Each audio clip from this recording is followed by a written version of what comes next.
Today is Universal Studios Day. But first, we needed some breakfast, and there's no better way to start your day off than with Mr. Donut! My favorite place last time we went to Japan.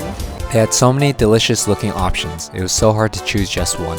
But we finally settled with a chocolate, strawberry, and glazed mochi donut, and that spiral looking fellow back there is a chocolate dipped cruller donut. So the difference between here and America is that they don't put as much sugar. The glaze isn't as heavy and it tastes very light. After finishing our breakfast, we hopped on the next train towards Namba, Osaka's shopping district. We needed something a bit more substantial, so we walked into this store for some Okonomiyaki. So it's like a pancake with stuff on top. This savory pancake with cabbage, meat, and seafood topped with bonito flakes was super delicious. But what meal is complete without a little spice? I would like to share something with the vloggers. I posted a story on my Instagram that said, "Is Henry tired of me yet?"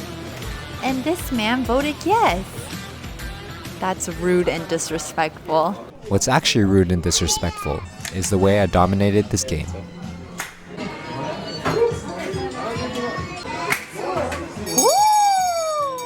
All this winning got my appetite going, so we decided to stop by Pablo's for some mini cheese tarts.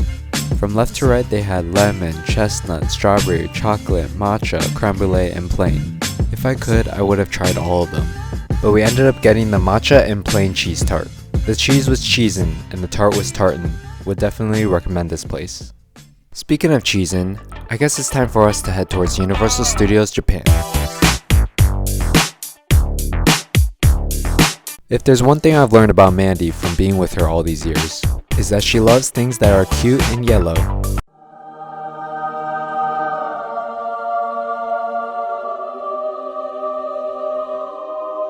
So of course, our first stop had to be at Minion Park.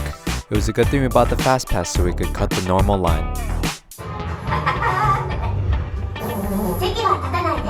Minions hit a little different when it's in Japanese. Our next ride was the Jurassic Park ride, the Flying Dinosaur. I don't know if it was the long line, the wait time, the large amount of people, or the heat, but 2 rides in, I was already feeling the fatigue. Am I sure?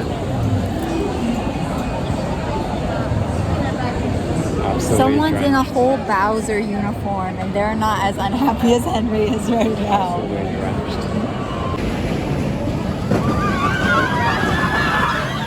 I don't think it was worth the hour wait for a 10-second ride. Probably not.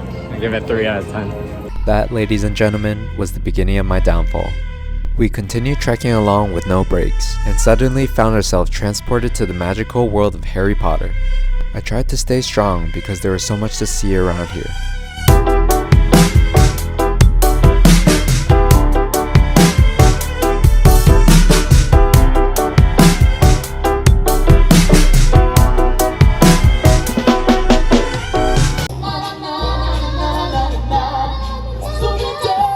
I think the heat from the previous ride dehydrated me, and pushing myself in Harry Potter world sent me over the edge. Universal Studios Japan got the best of me.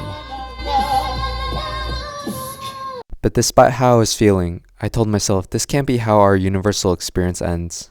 We came all the way from America, and who knows if we'll be back. So we filled up with some pizza, I put on my big boy pants, and got ready for an awesome night.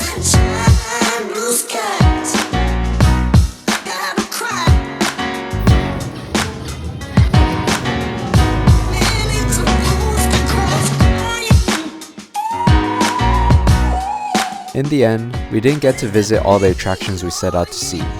Even with a fast pass, some of the lines were just way too long, and waiting in line ate into a chunk of our time. Even so, I still had a really fun time and would recommend people to come here at least once.